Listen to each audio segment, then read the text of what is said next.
Hey, welcome to Sacred and Naked. I'm Charity. I'm your sacred intimacy guide. And if you're looking for healing, sensuality, all things love, self love, partner love, or if you just need a reminder that you're not alone on your journey, you come to the right place. I want to start off by answering a question. A listener asked, why did I say yes to the lifestyle when I was introduced? If you go back to episode 1 of Finding Daddy, Mr. Brown, you'll find out that I was introduced to the lifestyle. That was about 10 years ago. And now I am ethically non-monogamous, which means that I'm consensually open. All partners know that I explore other relationships and they're good with it. I am no longer a cheater, and I live in a polyamorous relationship lifestyle. I have a husband. We have been married for about 17 years. We have a non-sexual relationship now for probably about 6 years. We do live together. It's very loving, very supportive, and we co-parent very well. We actually love each other and respect each other more now than we ever have. So go figure. Sex may not be as important as we make it, because he and I are in the healthiest relationship, the safest relationship that we've ever had. And we've been together for about 20 years. I also have a girlfriend. We are in just a regular dating, intimate, sexual relationship. But back to the question. What made me say yes to the lifestyle?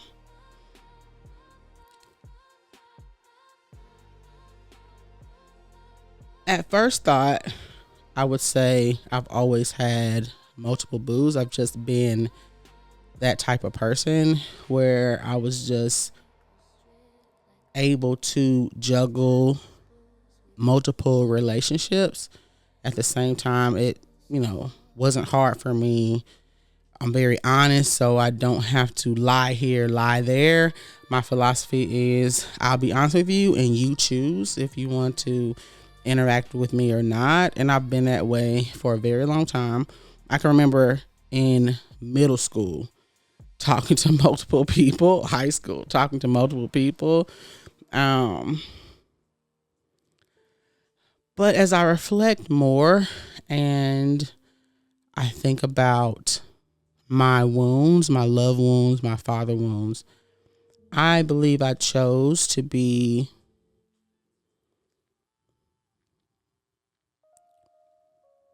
a person who could juggle multiple relationships because of that love wound of not receiving the love and affection that I felt like I needed. So what better way to kind of fill that void than to have multiple love things going on? A lot of love, a lot of attention, a lot of affection. I was subconsciously, I believe, trying to fill that void. When I got married and could not stop wanting to see other people, I really used to beat myself up about not being able to remain faithful. And so I think subconsciously I probably called in Mr. Brown so he could show me a better way, a different way, a way to be honest and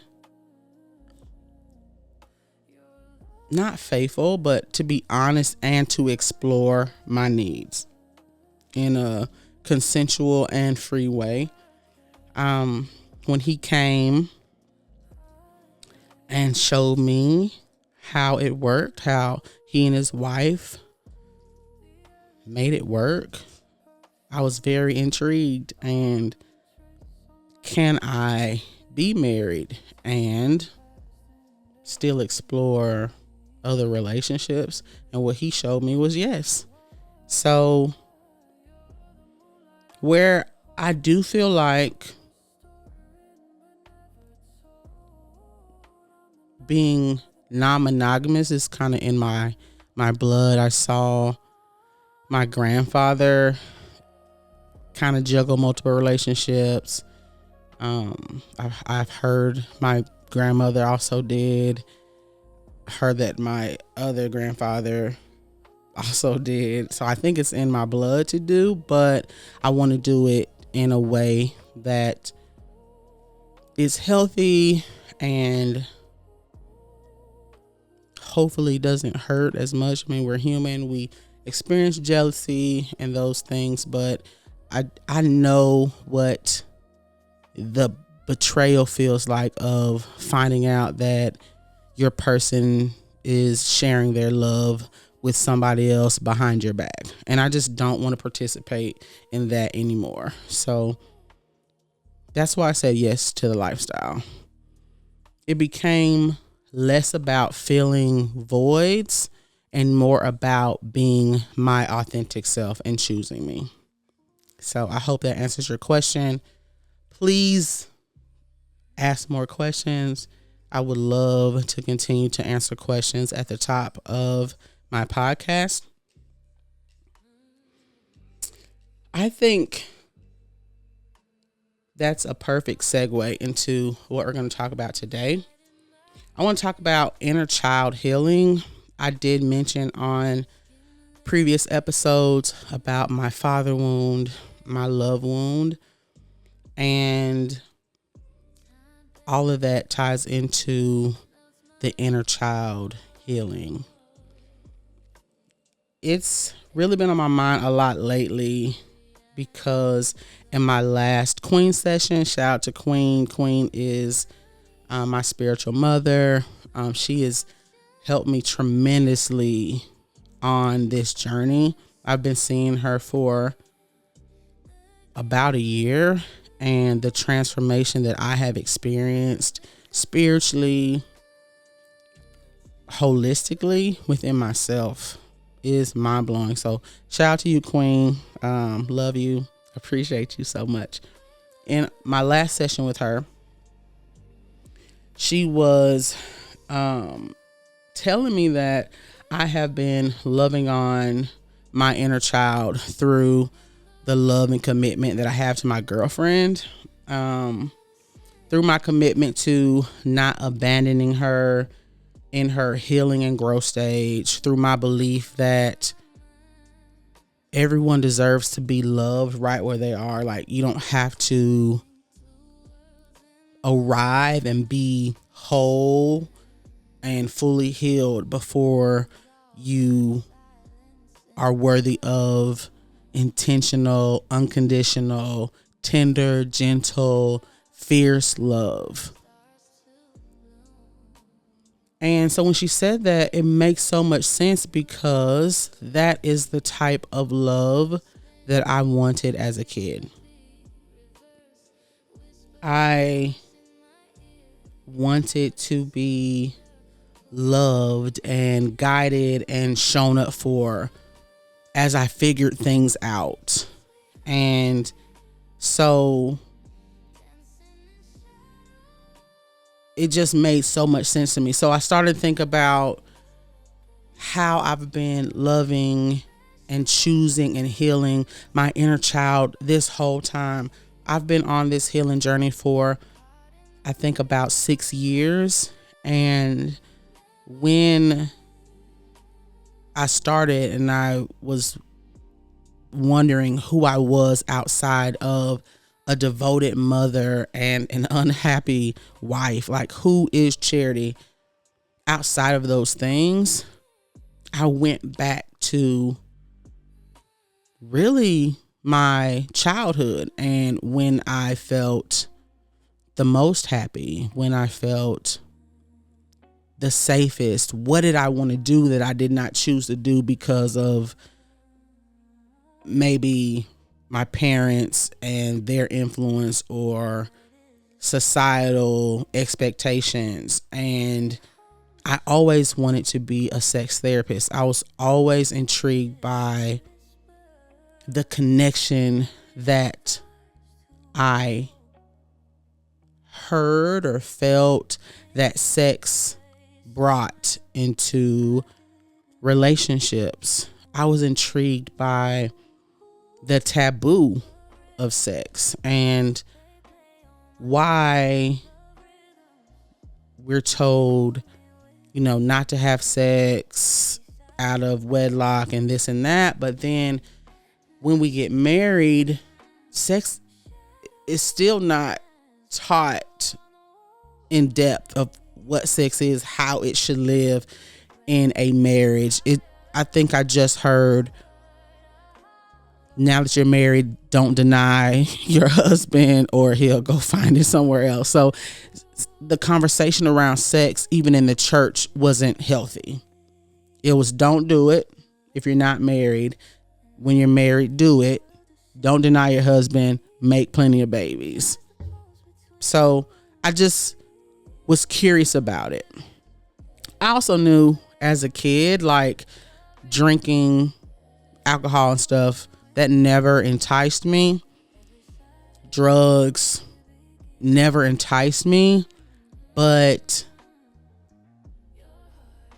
kissing and being touched and feeling good and sex, even though when I had sex, when I tried it early, it wasn't good.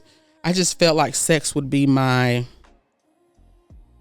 not downfall per se, but the thing that would, my biggest temptation. If we think about church, my biggest temptation, I felt like sex or sexuality would be the thing that would separate me from God. I think that that's kind of what I was taught, and that's what I believed about sex. And so I just chose not to pursue sex therapy because I felt like my parents would not respect me or be ashamed of me for pursuing such a demonized topic. So when I chose to start my healing and try to figure out who I am now, which was about 6 years ago, I came across sex doula training. And sex doula training was not quite sex therapy, but it was being a companion for people who are healing sex trauma or trying to figure out who they are sexually. And while I was doing that, I was healing my own sex trauma, and really solidifying my own sexual identity and what it meant for me.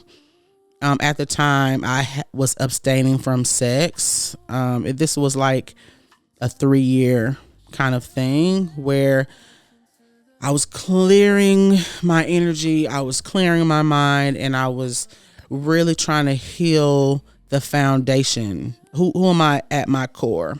So, but as I did that, as I looked internally and healed what I thought sex was and really solidified what it meant to me, I was choosing that inner child, because that inner child, maybe teenager, was curious about sex. And sex still to this day is not talked about, I feel like, the way that it should be. I feel like it's still misunderstood and definitely misused. We are very misinformed about sex. And so part of my passion in owning this very loud sexual and sensual energy is to be able to educate people on really becoming one with yourself first, and understanding that sex is a very, very powerful energetic exchange. It's also a powerful tool to manifest and bring things in. Sex magic is a real thing. I have used it many, many, many times to bring into fruition the things that I want here in this reality. So I think that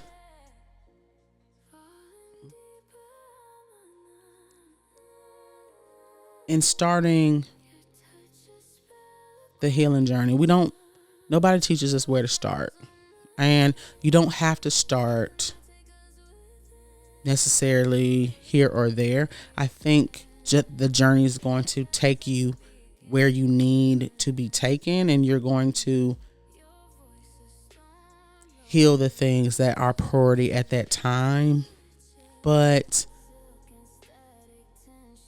starting with my inner child and something that she wanted to pursue then, and something that really guided my decisions. So the child who felt emotionally unsafe and unworthy of love, and the need to be fought for, that child guided all my decisions. She's the reason I chose the husband that I chose. She's the reason why I pursued the extramarital relationships that I did.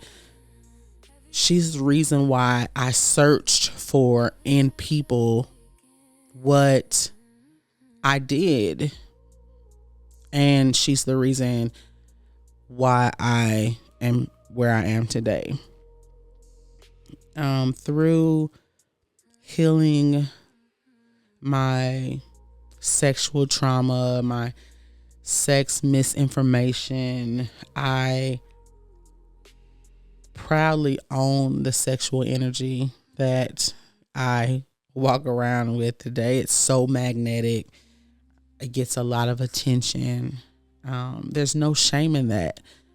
I was able to heal that shame. There's no shame in holding, carrying such loud sexual energy. I'm a healer. And a lot of times, loud sexual energy, I read somewhere, is healing energy. We've heard of the song Sexual Healing. It's a real thing. I can connect with people sexually and be tapped into where they are in their lives right then, and kind of know what they need, the healing that they need. It's a real gift. It's a real thing. And I don't know that I would be tapped into that had I not started this journey and really gotten to know myself. I want to fast forward to like years later, where I learned that my outer world was a reflection of my inner world.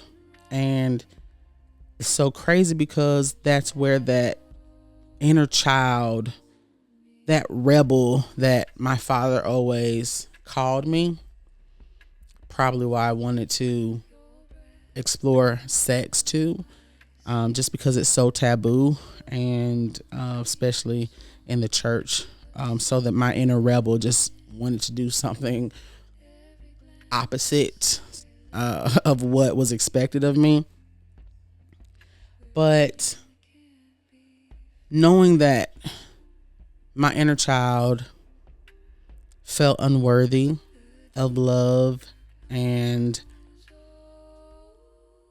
that my outer world was a reflection of my inner beliefs, I started to do the work of choosing myself and knowing that I'm worthy of love. I mentioned this in a previous podcast, just doing that work of knowing that I'm worthy of love and knowing that I am chosen. I have to choose myself first. And for me, being chosen means to be understood to be the better choice, the one that stands out among the rest. And once I did that, once I believed that, once I started choosing myself, the only occupying like spaces that I felt the most confident in, learning to say no, learning to say yes. My entire world and the relationships that I had been chasing and looking outside of for love completely transformed. My husband treated me differently. He was more tender, more understanding, safer, more supportive, more romantic, and would even use the words worthy, chosen, you are loved, I would choose you again and again. And my soulmate, my Cancer lover, he would fight for our relationship. If I expressed a need, or maybe even just having an emotional something, he's very tender and listens. And he says things like, I don't want to lose you. You are valuable. This connection is valuable to me. It wasn't like that years when we first started talking, about 6 years ago. It was not like that. But he'll say things like, I'm learning, I'm maturing. Thank you for allowing me to stay here. Thank you for, allowing me to show you that I've grown. And my girlfriend, she's probably the most intentional, or it didn't take her as long to fight for me, to show that this is a relationship that she wants, that she does not want to lose. I don't know if that's a feminine quality. I just, normally in my masculine relationships, it takes men a lot longer to appreciate the energy, that, what I bring to the relationship. She and I have only been together about a year, and it didn't take her long at all. But she says things too. I don't want to lose you. You're easy to love. I want to be a safe place for you. I want to make sure that I'm showing up for you the way that you show up for me. And this is new for me. This is what I've been searching for,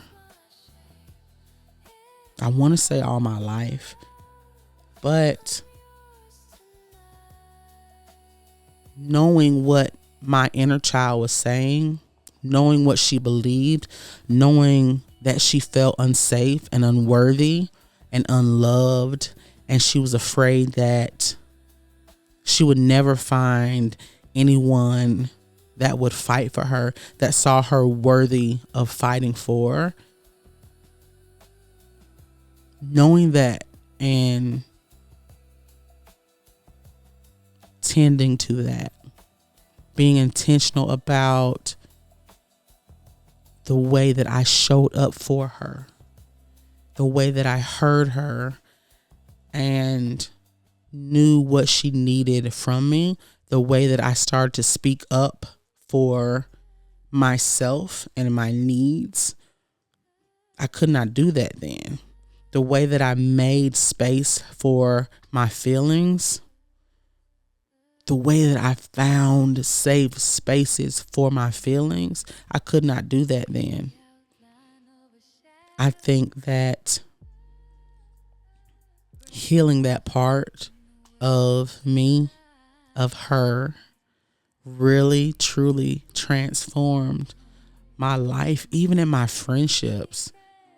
I have gotten in my feelings and kind of withdrawn, and I would say shrunken myself, and my friends will come get me. And I I'm almost 39. I'll be 39 actually this week. And the little girl in me still kind of runs away, withdraws when I have a conflict with someone, or maybe a misunderstanding, and I don't always feel confident to express that. And my friends will come and get me, and they'll say, that's not what I meant, or share your feelings with me so we can talk about it. That's healing for my inner child. I didn't have that growing up. So knowing that a lot of our childhood trauma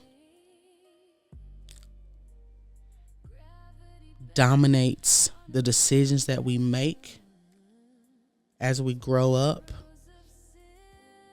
as we navigate through life. To me, even though there's so many different things, there's so many different areas we need healing in, for me, starting with your inner child and childhood trauma is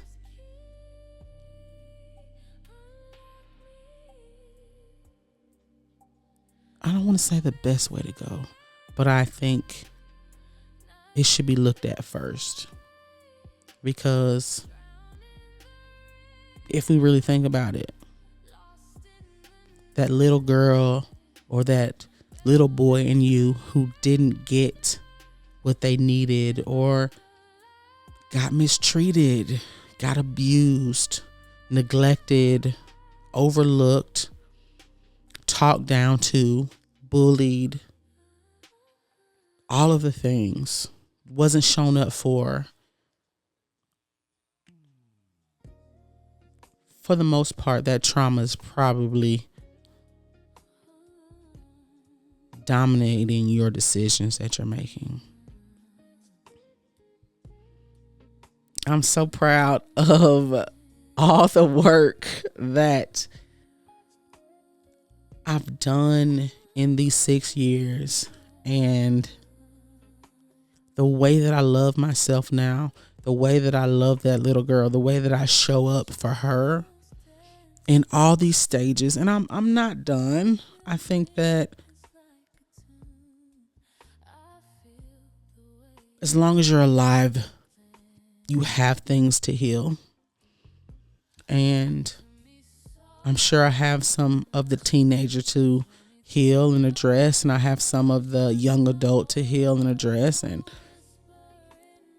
in every stage. But I'm so proud of the work that I've done in showing up for her, because I am not the same person that I was 6 years ago. I'm not the same person that I was 3 years ago. I'm not the same person that I was 3 months ago. I have blossomed so much, and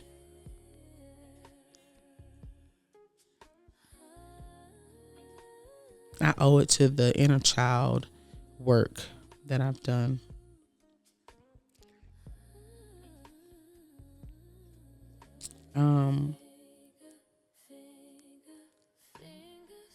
I do want to say, and I said this when I talked about my father wound, I don't have any animosity towards my parents.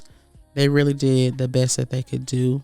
I think that me being birthed into the family that I was birthed into was by divine design, and they showed me what they were supposed to. And I felt what I was supposed to so I can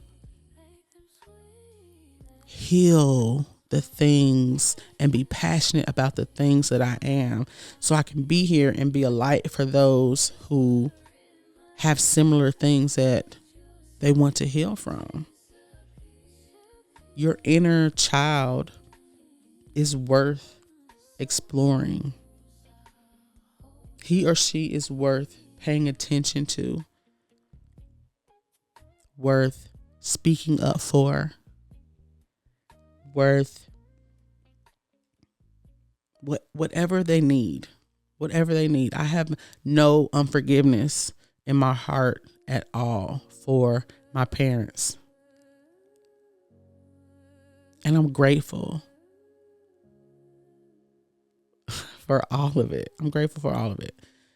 So, where do you need healing? What is your inner child telling you? I think when you get time, you should sit in silence and really listen. What part of your inner child is hurting that needs attention right now? You should write it down. Ask them what they need. Where were they feeling unheard, or where do they feel mistreated? And I would speak to them and let them know that they're safe with you and that you see them worthy of healing. You should try it. It is transformational. Let me know in the comments what you want to talk about or hear about for the next episode.